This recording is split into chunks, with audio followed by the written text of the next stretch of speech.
ਜਿਹਦਾ ਲੋਕਾਂ ਦੇ ਵਿੱਚ ਥੋੜ੍ਹਾ ਬਹੁਤ ਆਧਾਰ ਹੁੰਦਾ ਹੈ। ਆਪਾਂ ਇਸ ਐਲਾਨ ਨੂੰ ਕਈ ਪੱਖਾਂ ਤੋਂ ਜਾਣਨ ਦੀ, ਕਈ ਪੱਖਾਂ ਤੋਂ ਖੰਗਾਲਣ ਦੀ ਕੋਸ਼ਿਸ਼ ਕਰਾਂਗੇ। ਪਹਿਲਾਂ ਤਾਂ ਇਹ ਹੈ ਕਿ ਜਦੋਂ ਉਹ ਆਏ ਸਨ, ਜਦੋਂ ਵਾਰਿਸ ਪੰਜਾਬ ਦੀ ਜਥੇਬੰਦੀ ਦੇ ਉਹਨਾਂ ਨੂੰ ਮੁਖੀ ਲਾਇਆ ਗਿਆ ਸੀਗਾ ਤੇ ਗੁਰਦੁਆਰਿਆਂ ਦੇ ਵਿੱਚ ਰੱਖੇ ਬੈਂਚਾਂ ਨੂੰ ਸਾੜ ਕੇ ਜਾਂ ਹੋਰ ਅਜਨਾਲਾ ਵਾਲੀ ਘਟਨਾ ਤੋਂ ਬਾਅਦ ਉਹ ਹਾਈਲਾਈਟ ਬਹੁਤ ਜ਼ਿਆਦਾ ਹੋਏ। ਇਹਦੇ ਵਿੱਚ ਕੋਈ ਦੋ ਰਾਏ ਨਹੀਂ ਕਿ ਉਹਨਾਂ ਨੇ ਨਸ਼ਿਆਂ ਦੇ ਵਿਰੁੱਧ ਜਿਹੜਾ ਪੰਜਾਬ ਦੇ ਵਿੱਚ ਕੰਮ ਕੀਤਾ, ਹੁਣ ਤੱਕ ਉਹ ਉਹੋ ਜਿਹਾ ਕੋਈ ਕੰਮ ਕਰ ਨਹੀਂ ਸਕਿਆ। ਪਰ ਉਹਨਾਂ ਨੇ ਭਾਰਤੀ ਸੰਵਿਧਾਨ ਤੋਂ ਵੀ ਆਜ਼ਾਦਾਨਾ ਤਰੀਕੇ ਦੇ ਨਾਲ ਆਪਣੀ ਗੱਲ ਰੱਖੀ ਤੇ ਉਹਨਾਂ ਨੇ ਕਿਹਾ ਖਾਲਿਸਤਾਨ ਦੀ ਸਿੱਧੇ ਪੱਧਰ ਤੇ ਜਾ ਕੇ ਜਾਂ ਸਿੱਧ ਪੱਧਰੀ ਇੱਕ ਗੱਲ ਠੋਕ ਵਜਾ ਕੇ ਕੀਤੀ, ਬੜੀ ਬੇਬਾਕੀ ਦੇ ਨਾਲ ਕੀਤੀ। ਉਹਨਾਂ ਨੇ ਕਿਹਾ ਕਿ ਇਸ ਸੰਵਿਧਾਨ ਦੇ ਵਿੱਚ ਸਾਡੀ ਕੋਈ ਆਸਥਾ ਨਹੀਂ ਹੈ। ਜਦੋਂ ਉਹਨਾਂ ਨੂੰ ਪੁੱਛਿਆ ਗਿਆ ਕਿ ਤੁਹਾਡੇ ਕੋਲ ਤਾਂ ਪਾਸਪੋਰਟ ਆ ਭਾਰਤ ਦਾ, ਉਹ ਕਹਿੰਦੇ ਪਾਸਪੋਰਟ ਤਾਂ ਸਿਰਫ ਟਰੈਵਲ ਕਰਨ ਦੇ ਲਈ ਹੈ, ਇਹ ਕੋਈ ਐਸਾ ਕੋਈ ਦਸਤਾਵੇਜ਼ ਨਹੀਂ ਹੈ ਜਿਹੜਾ ਤੁਹਾਨੂੰ ਬੰਨ੍ਹਦਾ ਹੋਵੇ ਭਾਰਤੀ ਸੰਵਿਧਾਨ ਦੇ ਨਾਲ। ਸੋ ਇੱਥੋਂ ਉਹਨਾਂ ਦੀ ਜਿਹੜੀ ਸਿਧਾਂਤਕ ਪੈਂਤੜਾ ਕਹਿ ਲਓ ਜਾਂ ਸਿਧਾਂਤਕ ਤੌਰ ਤੇ ਜੋ ਉਹਨਾਂ ਦਾ ਸਟੈਂਡ ਸੀਗਾ, ਉਹ ਸਪਸ਼ਟ ਹੁੰਦਾ ਸੀਗਾ ਕਿ ਉਹ ਖੁੱਲੇ ਤੌਰ ਤੇ ਅੰਮ੍ਰਿਤਪਾਲ ਸਿੰਘ ਖੁੱਲੇ ਤੌਰ ਤੇ ਖਾਲਿਸਤਾਨ ਦੀ ਗੱਲ ਕਰਦੇ ਨੇ।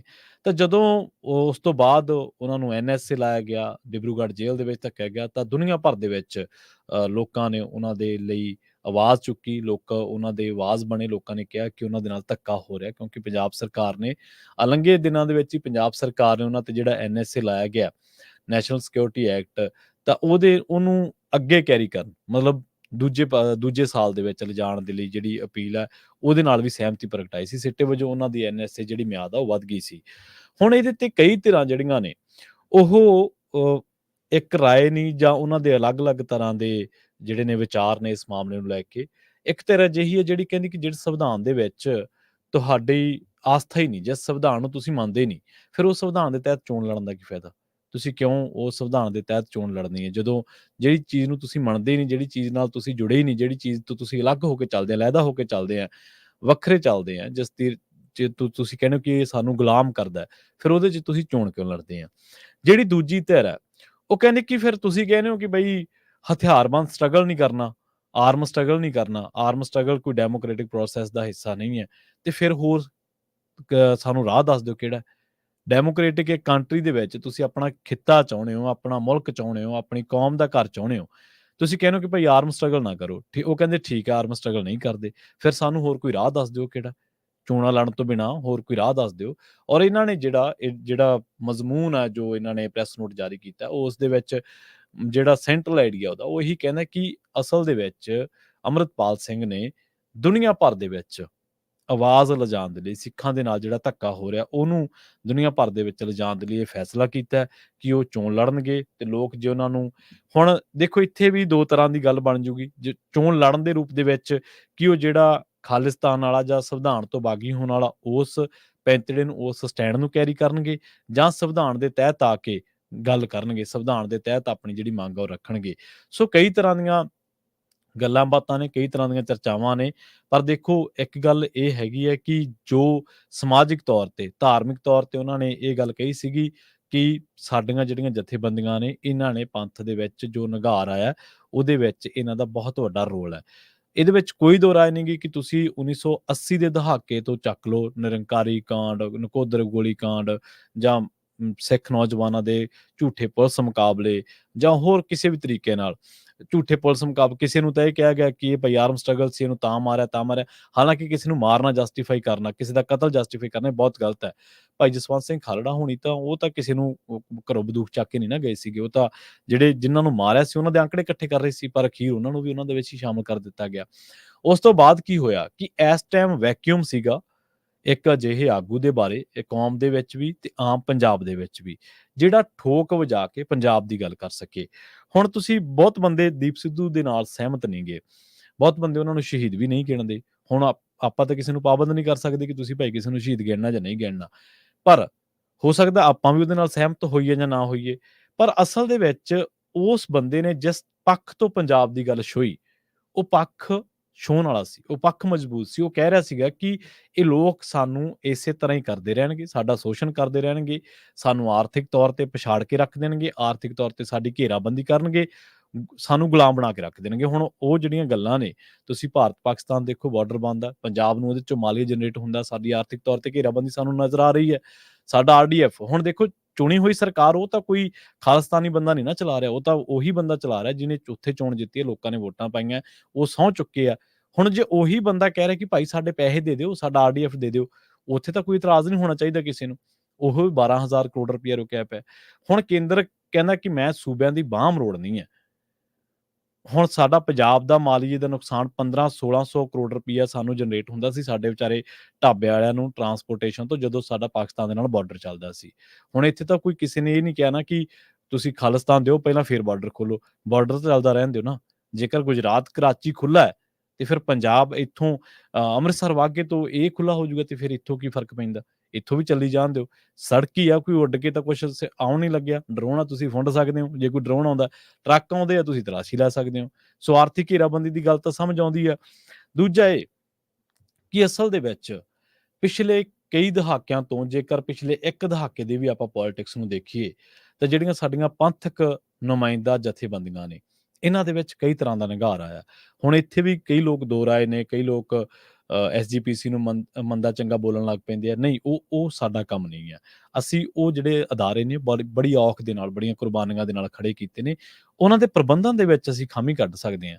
ਉਹਨਾਂ ਨੂੰ ਜਿਹੜੇ ਚਲਾ ਰਹੇ ਲੋਕ ਨੇ, ਮੰਨ ਲਓ ਮਿਸਾਲ ਦੇ ਤੌਰ ਤੇ ਜੇ ਆਪਣੇ ਭਾਈ ਸਾਹਿਬ ਨੇ ਜਿਹੜੇ ਪ੍ਰਧਾਨ ਨੇ ਇਸ ਟਾਈਮ, ਜੇ ਉਹਨਾਂ ਦਾ ਕੋਈ ਫੈਸਲਾ ਗਲਤ, ਅਸੀਂ ਉਹਨੂੰ ਕਿੰਤੂ ਕਰ ਸਕਦੇ ਹਾਂ। ਅਸੀਂ ਇਹ ਨਹੀਂ ਕਹਿ ਸਕਦੇ ਕਿ ਐਸਜੀਪੀਸੀ ਹੋਣੀ ਨਹੀਂ ਚਾਹੀਦੀ, ਇਹ ਗੱਲ ਗਲਤ ਆ।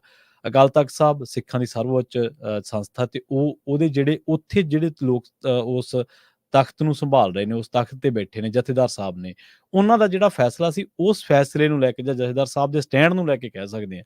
ਪਰ ਅਸੀਂ ਇਹ ਤਾਂ ਨਹੀਂ ਕਹਿ ਸਕਦੇ ਕਿ ਇਹ ਅਹੁਦਾ, ਇਹ ਮਰਿਆਦਾ, ਇਹ ਸਰਵਉੱਚਤਾ ਹੋਣੀ ਨਹੀਂ ਚਾਹੀਦੀ। ਆਪਾਂ ਇਹ ਤਾਂ ਨਹੀਂ ਨਾ ਕਹਿ ਸਕਦੇ। ਖੈਰ, ਵੈਕਿਊਮ ਸੀਗਾ ਜਦੋਂ ਆ ਕੇ ਉਹਨਾਂ ਨੇ, ਅੰਮ੍ਰਿਤਪਾਲ ਸਿੰਘ ਨੇ ਪੰਜਾਬ ਦੇ ਵਿੱਚ ਖਾਸ ਤੌਰ ਤੇ ਨਸ਼ੇ ਤੇ ਚੋਟ ਕੀਤੀ, ਤਾਂ ਨਸ਼ਾ ਤਾਂ ਇੱਕ ਅਲਾਮਤ ਸੀਗਾ। ਲੋਕ ਉਹਨਾਂ ਦੇ ਨਾਲ ਆਪ ਮੁਹਾਰੇ ਤੁਰ ਪਏ, ਇਹ ਸੱਚ ਆ। ਲੋਕ ਤੁਰੇ, ਉਹਨਾਂ ਦੀ ਵਹੀਰ ਨੂੰ ਬਹੁਤ ਤਕੜਾ ਰਿਸਪੌਂਸ ਮਿਲਿਆ। ਤੇ ਹੁਣ ਵੀ ਖਡੂਰ ਸਾਹਿਬ ਜਿਹੜਾ ਹਲਕਾ ਹੈ, ਇੱਥੇ ਜਿਹੜੀਆਂ ਇੰਟੈਲੀਜੈਂਸ ਕੁਛ ਰਿਪੋਰਟਾਂ ਨੇ, ਜਾਂ ਜਿਹੜੇ ਲੋਕ ਜ਼ਮੀਨ ਤੇ ਜੁੜੇ ਹੋਏ ਨੇ, ਜਿਹੜੇ ਲੋਕਾਂ ਨੂੰ ਘੋਖਦੇ ਰਹਿੰਦੇ ਨੇ, ਪੜਤਾਲ ਕਰਦੇ ਰਹਿੰਦੇ ਨੇ, ਉਹ ਕਹਿੰਦੇ ਕਿ ਸਾਰੀਆਂ ਧਿਰਾਂ ਤੋਂ ਅੱਕੇ ਪਏ ਨੇ ਲੋਕ। ਕਿਉਂਕਿ ਤੁਸੀਂ ਦੇਖ ਲਓ, ਬੇਅਦਬੀ ਅਕਾਲੀ ਦਲ ਦੇ ਰਾਜ ਦੇ ਵਿੱਚ ਵਾਪਰੀ, ਜਿਹੜੀ ਪੰਥਕ ਨੁਮਾਇੰਦਾ ਕਲਾਸ ਸੀ, ਧਿਰ ਸੀ, ਜਮਾਤ ਸੀ, ਕਾਂਗਰਸ ਉਸ ਮਾਮਲੇ 'ਚ ਕੁਛ ਨਹੀਂ ਕਰ ਸਕੀ। ਆਮ ਆਦਮੀ ਪਾਰਟੀ ਨੂੰ 2 ਸਾਲ ਹੋ ਗਏ। ਜਸਟਿਸ ਜ਼ੋਰਾ ਸਿੰਘ ਦੇ ਆਪਾਂ ਬਿਆਨ ਤੇ ਜਾਂਦੇ ਹਾਂ, ਉਹਨਾਂ ਨੇ ਕਈ ਬਹੁਤ ਅਹਿਮ ਨੁਕਤਿਆਂ ਦੇ ਉੱਤੇ ਪੰਜਾਬ ਦੀ ਸਰਕਾਰ ਨੂੰ ਘੇਰਿਆ, ਭਗਵੰਤ ਮਾਨ ਸਰਕਾਰ ਨੂੰ ਘੇਰਿਆ ਬੇਅਦਬੀ ਦੇ ਮਾਮਲੇ ਦੇ ਉੱਤੇ। ਹੁਣ ਤੁਸੀਂ ਦੇਖੋ, ਨਕੋਦਰ ਗੋਲੀਕਾਂਡ ਜਿਹੜੇ ਨੂੰ ਕਈ ਦਹਾਕੇ ਬੀਤ ਚੁੱਕੇ ਤੇ ਉਹਦਾ ਇਨਸਾਫ ਨਹੀਂ ਹਾਲੇ ਤੱਕ ਮਿਲਿਆ। ਤੇ ਇਹ ਤਾਂ ਹਾਲੇ ਚੀਜ਼ਾਂ 7-8 ਸਾਲ ਹੀ ਹੋਏ ਆ ਤੇ ਅੱਜ ਤੱਕ ਕਿਸੇ ਮੁੱਦਾ ਹੀ ਨਹੀਂ ਹੈ ਕਿਸੇ ਇਲੈਕਸ਼ਨ ਦਾ। ਕੋਈ ਹੈ ਮੁੱਦਾ ਅੱਜ? ਕਦੇ ਪੰਜਾਬ ਦੇ ਚੋਣ ਮੁੱਦਿਆਂ ਦੇ ਵਿੱਚ ਚੰਡੀਗੜ੍ਹ ਦਾ ਮਸਲਾ, ਰਾਜਧਾਨੀ ਦਾ ਮਸਲਾ, ਝੂਠੇ ਪੁਲਿਸ ਮੁਕਾਬਲਿਆਂ ਦਾ ਮਸਲਾ ਜਿਹੜੇ ਬਣਾਏ ਗਏ ਨੇ, ਇਹਦੇ ਨਾਲ-ਨਾਲ ਪੰਜਾਬ ਦੇ ਪਾਣੀਆਂ ਦਾ ਮਸਲਾ ਹੁੰਦਾ ਸੀਗਾ। ਜਿਹੜੇ ਮਸਲਿਆਂ ਨੂੰ ਲੈ ਕੇ ਸਾਡੇ ਮੋਰਚੇ ਲੱਗਦੇ ਰਹੇ, ਸਾਡੇ ਲੋਕਾਂ ਨੇ ਮੋਰਚੇ ਲਾਏ, ਕੁਰਬਾਨੀਆਂ ਕੀਤੀਆਂ। ਉਸ ਤੋਂ ਬਾਅਦ ਉਹ ਹੌਲੀ-ਹੌਲੀ ਅਲੋਪ ਹੁੰਦੇ ਗਏ। ਉਸ ਤੋਂ ਬਾਅਦ ਆ ਗਿਆ ਕਿ ਚਲੋ ਝੂਠੇ ਪੁਲਿਸ ਮੁਕਾਬਲਿਆਂ ਦਾ ਹੀ ਇਨਸਾਫ ਦੇ ਦਿਓ। ਨਕੋਦਰ ਗੋਲੀ ਕਾਂਡ ਦਾ ਇਨਸਾਫ ਦੇ ਦਿਓ। ਉਹ ਪੋਲਿਟਿਕਸ ਦੇ ਵਿੱਚ ਉਹਨਾਂ ਤੇ ਪੋਲਿਟਿਕਸ ਹੁੰਦੀ ਰਹੀ, ਉਹ ਵੀ ਕਿਤੇ ਅਲੋਪ ਹੋ ਗਏ। ਫਿਰ ਪੋਲਿਟਿਕਸ ਹੁੰਦੀ ਰਹੀ, ਜਿਹੜੇ ਬਹਿਬਲ ਕਲਾਂ ਗੋਲੀ ਕਾਂਡ ਹੈ, ਬਰਗਾੜੀ ਦਾ ਮਾਮਲਾ, ਬਰਗਾੜੀ ਬੇਅਦਬੀ ਮਾਮਲਾ, ਮਾਫ਼ ਕਰਨਾ, ਬਰਗਾੜੀ ਬੇਅਦਬੀ ਮਾਮਲਾ ਹੈ, ਕੋਟਕਪੂਰਾ ਲਾਠੀਚਾਰਜ ਮਾਮਲਾ ਹੈ, ਫਿਰ ਇਹਨਾਂ ਤੇ ਹੁੰਦੀ ਰਹੀ। ਅੱਜ ਇਹ ਕਿਤੇ ਹੈ ਨੇ? ਤੁਹਾਨੂੰ ਨਜ਼ਰ ਆਉਂਦਾ ਕਿਤੇ ਕੋਈ ਕਾਂਗਰਸੀ ਗੱਲ ਕਰਦਾ? ਜਿਹੜੇ ਕਾਂਗਰਸੀ ਉੱਥੇ ਜਾ ਕੇ ਬਹਿਬਲ ਕਲਾਂ ਦੇ ਵਿੱਚ ਸਹੁੰਆਂ ਖਾ ਕੇ ਆਏ ਸੀ, ਜਿਨ੍ਹਾਂ ਨੇ ਧਿਆਨ ਸਿੰਘ ਮੰਡ ਦਾ ਮੋਰਚਾ ਚੁਕਵਾਤਾ, ਉਹ ਕਦੇ ਗੱਲ ਕਰਦੇ ਇਸ ਮਾਮਲੇ ਦੀ? ਆਮ ਆਦਮੀ ਪਾਰਟੀ ਵਾਲੇ ਜਿਹੜੇ ਕਹਿੰਦੇ ਸੀ ਸਾਡੇ ਸਪੀਕਰ ਸਾਹਿਬ, ਇਹਨਾਂ ਦੀਆਂ ਗੂਗਲ ਤੇ ਜਾ ਕੇ ਸਟੇਟਮੈਂਟਾਂ, ਇਹ ਉੱਥੇ ਧਰਨੇ ਤੇ ਗਏ ਬਹਿਬਲ ਕਲਾਂ ਦੇ ਵਿੱਚ। ਉਹਨਾਂ ਦਾ ਜਿਹੜਾ ਸਪੁੱਤਰ ਹੈ, ਉਹਨੇ ਲਾਇਆ ਹੋਇਆ ਸੀਗਾ। ਉਹਨੂੰ ਕਹਿੰਦੇ ਕਿ 3 ਮਹੀਨਿਆਂ ਦੇ ਵਿੱਚ ਅਸੀਂ ਤੁਹਾਨੂੰ ਇਨਸਾਫ ਦੇ ਦਿਆਂਗੇ। ਉਹ ਕਹਿੰਦੇ ਚਲੋ ਠੀਕ ਹੈ। ਉਹ ਵਿਚਾਰੇ ਹਾਈਵੇ ਦੇ ਇੱਕ ਪਾਸੇ ਹੋ ਕੇ ਬਹਿ ਗਏ। ਉਹ 3 ਮਹੀਨੇ ਵੀ ਲੰਘੇ, 3 ਤੋਂ ਬਾਅਦ 6 ਵੀ ਲੰਘੇ, 12 ਵੀ ਲੰਘੇ, ਕੋਈ ਇਨਸਾਫ ਦੀ ਗੱਲ ਨਹੀਂ। ਜਦੋਂ ਕੁੰਵਰ ਵਿਜੇ ਪ੍ਰਤਾਪ ਸਿੰਘ, ਹਾਲਾਂਕਿ ਮੈਂ ਦੇਖ ਲਓ ਉਹ ਇੱਕ ਪੋਲੀਟੀਸ਼ੀਅਨ ਨੇ, ਮੈਂ ਨਹੀਂ ਕਹਿੰਦਾ 100% ਸੱਚ ਬੋਲ ਰਹੇ ਨੇ, ਜਦੋਂ ਉਹ ਗੱਲ ਕਰਦੇ ਨੇ ਉਸ ਮਾਮਲੇ ਤੇ ਕੋਈ ਸਫਾਈ ਨਹੀਂ। ਫਿਰ ਫੌਜਾ ਸਿੰਘ ਸਰਾਰੀ ਗਏ ਉੱਥੇ, ਉਹਨਾਂ ਕੋਲੇ ਮੁਜ਼ਾਹਰਾਕਾਰੀਆਂ ਕੋਲੇ, ਉਸ ਮਾਮਲੇ ਦੇ ਵਿੱਚ ਕੋਈ ਸਫਾਈ ਨਹੀਂ। ਹੁਣ ਜਿਹੜਾ ਮੌਜੂਦਾ ਦੌਰ ਦੇ ਵਿੱਚ ਬਹਿਬਲ ਕਲਾਂ ਗੋਲੀਕਾਂਡ ਦੀ ਜਿਹੜੀ SIT ਜਾਂਚ ਕਰ ਰਹੀ ਹੈ, ਜਾਂ ਜਿਹੜੀ ਅਦਾਲਤੀ ਕਾਰਵਾਈ ਚੱਲ ਰਹੀ ਹੈ, ਕਿਸੇ ਦਿਨ ਆਪਾਂ ਉਹਦੇ ਤੇ ਗੱਲ ਕਰਾਂਗੇ। ਤੇ ਤੁਸੀਂ ਜਦੋਂ ਅਦਾਲਤੀ ਕਾਰਵਾਈ ਦੇ ਵਿੱਚ ਤੁਹਾਨੂੰ ਇਹ ਦੱਸਿਆ ਜਾਊਗਾ ਨਾ ਕਿ ਆਹ ਗੱਲਾਂ ਹੋਈਆਂ ਨੇ, ਤੁਸੀਂ ਕਹੋਗੇ ਕਿ ਇਹ ਕੀ ਇਨਸਾਫ ਵੱਲ ਜਾ ਰਹੇ ਆ? ਕਿ ਜੋ ਅਦਾਲਤੀ ਕਾਰਵਾਈ ਹੈ, ਕੀ ਇਨਸਾਫ ਵੱਲ ਜਾ ਰਹੀ ਹੈ? ਜਿੱਥੇ ਇਹ ਗੱਲ ਕਹਿੰਦੀ ਹੋਵੇ ਪੁਲਿਸ ਕਿ ਸਾਡੇ ਤੇ ਹਮਲਾ ਹੋ ਗਿਆ ਸੀ ਤਾਂ ਗੋਲੀ ਚਲਾਈ, ਹੁਣ ਉੱਥੇ ਤਾਂ ਫਿਰ ਜਾਂ ਤਾਂ SIT ਦੇ ਪੇਪਰ ਬੋਲਣਗੇ ਜਾਂ ਫਿਰ ਕਾਊਂਟਰ ਸਵਾਲ ਬੋਲਣਗੇ, ਹੋਰ ਤਾਂ ਕੋਈ ਆਪਾਂ ਤਾਂ ਉੱਥੇ ਜਾ ਕੇ ਗੱਲ ਕਰ ਨਹੀਂ ਸਕਦੇ ਕਚਹਿਰੀ ਦੇ ਵਿੱਚ। ਉਹ ਤਾਂ ਉਹੀ ਕਰ ਸਕਦੇ ਨੇ ਜਿਨ੍ਹਾਂ ਨੇ SIT ਦੇ ਵਿੱਚ ਜਾਂਚ ਕੀਤੀ ਹੈ, ਜਿਨ੍ਹਾਂ ਨੇ ਫੈਕਟ ਐਂਡ ਫਾਈਂਡਿੰਗਸ ਲੱਭੀਆਂ ਨੇ, ਜਿਨ੍ਹਾਂ ਨੇ ਰਿਸਰਚ ਕੀਤੀ ਹੈ, ਜਿਨ੍ਹਾਂ ਨੇ ਬਿਆਨ ਕਲਮਬੰਦ ਕੀਤੇ ਨੇ, ਉਹੀ ਕਰ ਸਕਦੇ ਨੇ ਨਾ। ਖੈਰ, ਹੁਣ ਅਕਾਲੀ ਵੀ ਆ ਗਏ, ਕਾਂਗਰਸੀ ਵੀ ਆ ਗਏ, ਆਮ ਆਦਮੀ ਪਾਰਟੀ ਵਾਲਿਆਂ ਨੂੰ ਆਪਾਂ ਵੇਖ ਹੀ ਰਹੇ ਹਾਂ। ਅੱਜ ਇਹ ਮੁੱਦੇ ਕਿਤੇ ਦਿਖਾਈ ਨਹੀਂ ਦਿੰਦੇ। ਕਹਿਣ ਤੋਂ ਭਾਵ ਇਹ ਹੈ ਕਿ ਵੈਕਿਊਮ ਬਣਿਆ ਹੋਇਆ ਸੀਗਾ। ਅੰਮ੍ਰਿਤਪਾਲ ਸਿੰਘ ਆਏ, ਉਹਨਾਂ ਨੇ ਧਾਰਮਿਕ ਤੌਰ ਤੇ ਜੋ ਗੱਲਾਂ ਕਹੀਆਂ, ਪੰਥਕ ਨੁਮਾਇੰਦਾ ਜਥੇਬੰਦੀਆਂ ਦੇ ਵਿੱਚ ਨਿਘਾਰਦੀਆਂ, ਉਹ ਗੱਲਾਂ ਲੋਕਾਂ ਦੇ ਦਿਲ ਤੇ ਲੱਗੀਆਂ। ਲੋਕ ਅੱਜ ਵੀ ਤੁਸੀਂ ਦੇਖ ਲਓ ਇੱਥੇ ਗੱਲ ਕਰਕੇ 99% ਲੋਕ ਸਹਿਮਤ ਨਹੀਂਗੇ, ਜਿਹੜੀਆਂ ਉੱਥੇ ਧਿਰਾਂ ਇਸ ਟਾਈਮ ਕਾਰਜਭਾਰ ਸੰਭਾਲ ਰਹੀਆਂ ਨੇ, ਕੰਮ ਕਰ ਰਹੀਆਂ ਨੇ, ਅਹੁਦਿਆਂ ਤੇ ਬੈਠੀਆਂ ਹੋਈਆਂ ਨੇ, ਉਹਨਾਂ ਦੇ ਨਾਲ, ਉਹਨਾਂ ਦੇ ਕੰਮਕਾਰ ਦੇ ਨਾਲ, ਉਹਨਾਂ ਦੀ ਸਿਆਸਤ ਦੇ ਨਾਲ, ਉਹਨਾਂ ਦਾ ਜਿਹੜਾ ਸਿਧਾਂਤਕ ਪੈਂਤੜ ਆ ਉਹਦੇ ਨਾਲ ਸਹਿਮਤ ਨਹੀਂ ਹੈਗੀਆਂ। ਜਦੋਂ ਉਹ ਆਏ ਤਾਂ ਉਹਨਾਂ ਨੂੰ ਬਹੁਤ ਤਕੜਾ ਰਿਸਪਾਂਸ ਮਿਲਿਆ। ਉਸ ਤੋਂ ਬਾਅਦ ਉਹ ਥੋੜ੍ਹੀਆਂ ਜਿਹੀਆਂ ਬਾਗੀ ਸੁਰਾਂ ਉਹਨਾਂ ਨੇ ਹੋਰ ਅਖਤਿਆਰ ਕੀਤੀਆਂ। ਉਹਨਾਂ ਨੇ ਕਿਹਾ ਕਿ ਇਹ ਸੰਵਿਧਾਨ ਦੇ ਵਿੱਚ ਸਾਡੀ ਆਸਥਾ ਨਹੀਂ ਹੈ, ਅਸੀਂ ਇਹਨੂੰ ਮੰਨਦੇ ਨਹੀਂ ਹੈ। ਪਾਸਪੋਰਟ ਜਦੋਂ ਪੁੱਛਿਆ ਗਿਆ, ਉਹ ਕਹਿੰਦੇ ਤਾਂ ਟਰੈਵਲ ਡਾਕੂਮੈਂਟ ਹੈ। ਪਰ ਅੱਜ ਉਸੇ ਸੰਵਿਧਾਨ ਦੇ ਤਹਿਤ ਉਹ ਚੋਣ ਲੜ ਰਹੇ ਨੇ। ਕੀ ਪੈਂਤੜਾ ਬਦਲ ਲਿਆ ਗਿਆ? ਕਿ ਜਿਹੜੀਆਂ ਖਾਲਿਸਤਾਨ ਦੀ ਮੰਗ ਆ, ਉਹਨੂੰ ਹੁਣ ਪਿੱਛੇ ਕਰ ਦਿੱਤਾ ਗਿਆ? ਪਹਿਲਾ ਪੈਂਤੜਾ ਇਹ ਹੋਊਗਾ ਕਿ ਲੋਕ ਸਭਾ ਦੇ ਵਿੱਚ ਜਾਇਆ ਜਾਵੇ, ਜਾਂ ਕੀ ਇਹ ਚੀਜ਼ਾਂ ਨਾਲੋਂ ਨਾਲ ਚੱਲਣਗੀਆਂ ਤੇ ਕਿਵੇਂ ਚੱਲਣਗੀਆਂ? ਇਹ ਬਹੁਤ ਵੱਡੇ ਸਵਾਲ ਨੇ। ਪਰ ਹਾਂ, ਇੰਨਾ ਜ਼ਰੂਰ ਹੈ ਕਿ ਇੱਕ ਵਾਰੀ ਦੂਜੀਆਂ ਧਿਰਾਂ ਨੂੰ ਕੰਬਣੀ ਜ਼ਰੂਰ ਛੇੜ ਦਿੱਤੀ ਹੈ। ਪੈਂਤੜਾ ਉਹਨਾਂ ਦਾ ਜੋ ਰਹੂਗਾ, ਜਿਵੇਂ ਰਹੂਗਾ, ਉਹਦੇ ਤੇ ਲੋਕ ਆਪੇ ਉਹਨਾਂ ਨੂੰ ਸਵਾਲ ਕਰ ਲੈਣਗੇ ਕਿ ਭਾਈ ਤੁਸੀਂ ਦੱਸੋ। ਪਰ ਹੁਣ ਇੰਨਾ ਜ਼ਰੂਰ ਹੈ ਕਿ ਜਿਹੜੀਆਂ ਰਵਾਇਤੀ ਧਿਰਾਂ ਨੇ, ਉਹਨਾਂ ਨੂੰ ਆਪਣੇ ਜਿਹੜੇ ਕੈਂਡੀਡੇਟਸ ਨੇ, ਉਹਨਾਂ ਬਾਰੇ ਇੱਕ ਵਾਰੀ ਫਿਰ ਤੋਂ ਰੀਥਿੰਕ ਕਰਨਾ ਪੈ ਰਿਹਾ, ਸੋਚਣਾ ਪੈ ਰਿਹਾ, ਵਿਚਾਰਨਾ ਪੈ ਰਿਹਾ। ਤੇ ਜਿਹੜੀ ਅਕਾਲੀ ਦਲ ਹੈ, ਅਕਾਲੀ ਦਲ ਨੇ ਉੱਥੋਂ ਹਾਲੇ ਤੱਕ ਕੋਈ ਉਮੀਦਵਾਰ ਨਹੀਂ ਦਿੱਤਾ। ਚਰਚਾਵਾਂ ਇਹ ਵੀ ਨੇ ਕਿ ਸ਼ਾਇਦ ਇਹ ਪਹਿਲਾਂ ਹੀ ਕਿਤੇ ਚੀਜ਼ਾਂ ਚੱਲ ਰਹੀਆਂ ਸੀ, ਇਹਨਾਂ ਬਾਰੇ ਪਹਿਲਾਂ ਤੋਂ ਹੀ ਕੋਈ ਜੋੜ-ਤੋੜ, ਜੋੜ-ਘਟਾਓ, ਕੋਈ ਸਿਆਸੀ ਤੌਰ ਤੇ ਜਮ੍ਹਾਂ ਤਕਸੀਮ ਉਹ ਕੋਈ ਚੱਲ ਰਹੀ ਸੀਗੀ। ਇਸ ਕਰਕੇ ਸ਼ਾਇਦ ਅਕਾਲੀ ਦਲ ਨੇ ਆਪਣਾ ਉਮੀਦਵਾਰ ਨਹੀਂ ਦਿੱਤਾ। ਜੇਕਰ ਅਕਾਲੀ ਦਲ ਆਪਣਾ ਉਮੀਦਵਾਰ ਨਹੀਂ ਦਿੰਦਾ ਤੇ ਉਹਨਾਂ ਦੀ ਹਮਾਇਤ ਕਰਦਾ ਹੈ, ਤਾਂ ਕੀ ਫਿਰ ਅਕਾਲੀ ਦਲ ਦੀ ਹਮਾਇਤ ਲੈ ਲਈ ਜਾਊਗੀ? ਜੇਕਰ ਸਿਮਰਜੀਤ ਸਿੰਘ ਮਾਨ, ਜਿਹੜੇ ਕਿ ਜਿਨ੍ਹਾਂ ਦੀ ਵਿਚਾਰਧਾਰਾ ਜਾਂ ਜਿਨ੍ਹਾਂ ਦਾ ਪੋਲਿਟਿਕਸ ਕਰਨ ਦਾ ਤਰੀਕਾਕਾਰ ਉਹੀ ਹੈ, ਉਹ ਵੀ ਖਾਲਿਸਤਾਨ ਦੀ ਗੱਲ ਕਰਦੇ ਨੇ, ਮੰਗ ਕਰਦੇ ਨੇ ਖੁੱਲ੍ਹੇ ਤੌਰ ਤੇ, ਆਜ਼ਾਦਾਨਾ ਤੌਰ ਤੇ। ਭਾਈ ਅੰਮ੍ਰਿਤਪਾਲ ਸਿੰਘ ਵੀ ਇਸ ਚੀਜ਼ ਵਕਾਲਤ ਕਰਦੇ ਨੇ, ਸਿੱਖ ਅਲੱਗ ਮੰਗ ਦੀ, ਅਲੱਗ ਰਾਜ ਦੀ, ਅੱਡ ਰਾਜ ਦੀ ਮੰਗ ਦੀ ਵਕਾਲਤ ਕਰਦੇ ਨੇ। ਕਿ ਉਹ ਵੀ ਹਮਾਇਤ ਦੇਣਗੇ? ਕਿ ਉਹ ਵੀ ਨਾਲ ਚੱਲਣਗੇ? ਇਹ ਵੀ ਇੱਕ ਵੱਡਾ ਸਵਾਲ ਹੈ। ਸੋ ਇਸ ਐਲਾਨ ਨੇ ਸਿਆਸੀ ਤੌਰ ਤੇ ਬਹੁਤ ਜਿਹੜੀਆਂ ਵੱਡੀਆਂ ਉੱਥੋਂ ਜਿਹੜੀਆਂ ਰਵਾਇਤੀ ਧਿਰਾਂ ਨੇ, ਉਹਨਾਂ ਨੂੰ ਸੋਚਣ ਤੇ ਮਜਬੂਰ ਕਰ ਦਿੱਤਾ, ਰਣਨੀਤੀ ਘੜਨ ਤੇ।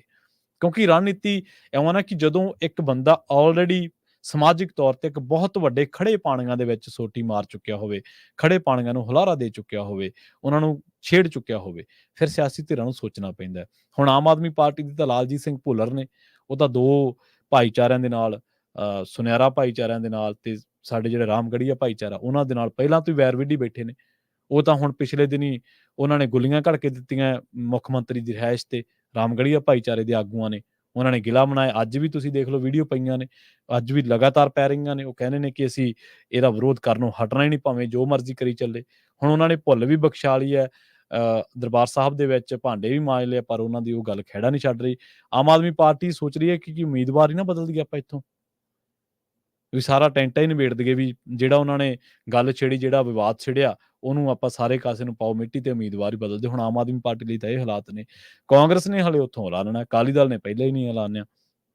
ਕਾਂਗਰਸ ਦੇ ਜਸਬੀਰ ਗਿੱਲ, ਜਿਹੜੇ ਡਿੰਪਾ ਨੇ, ਉਹ ਉੱਥੋਂ ਨਾਂਹ ਕਰ ਚੁੱਕੇ ਨੇ। ਉਹ ਕਹਿੰਦੇ ਕਿ ਮੈਂ ਚੋਣ ਨਹੀਂ ਲੜਨੀ, ਮੈਂ ਤਾਂ ਹੁਣ ਅਗਲੀ ਵਾਰੀ ਦੇਖਦਾ। ਉੱਥੇ ਹੁਣ ਜ਼ੋਰ ਲਾ ਰਹੇ ਨੇ ਰਾਣਾ ਗੁਰਜੀਤ, ਉਹਨਾਂ ਦਾ ਪਰਿਵਾਰ ਜ਼ੋਰ ਲਾ ਰਿਹਾ ਕਿ ਸ਼ਾਇਦ ਸਾਨੂੰ ਟਿਕਟ ਮਿਲ ਜਾਵੇ।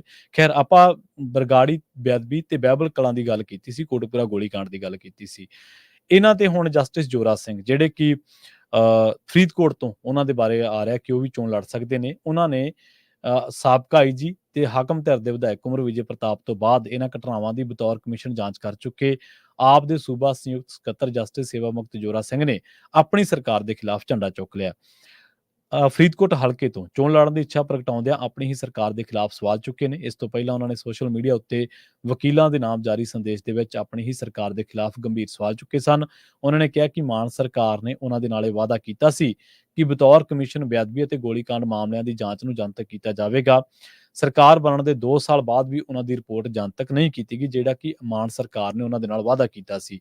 ਉਹ ਕਹਿੰਦੇ ਕਿ ਉਹਨਾਂ ਨੇ ਇਹ ਵੀ ਦਾਅਵਾ ਕੀਤਾ ਸੀਗਾ ਕਿ ਪਾਰਟੀ ਦੇ ਵਿੱਚ ਕਾਨੂੰਨੀ ਸੈੱਲ ਸਥਾਪਿਤ ਕਰਕੇ ਹਜ਼ਾਰਾਂ ਵਕੀਲ ਪਾਰਟੀ ਦੇ ਨਾਲ ਖੜੇ ਕਰ ਦਿੱਤੇ ਗਏ ਨੇ।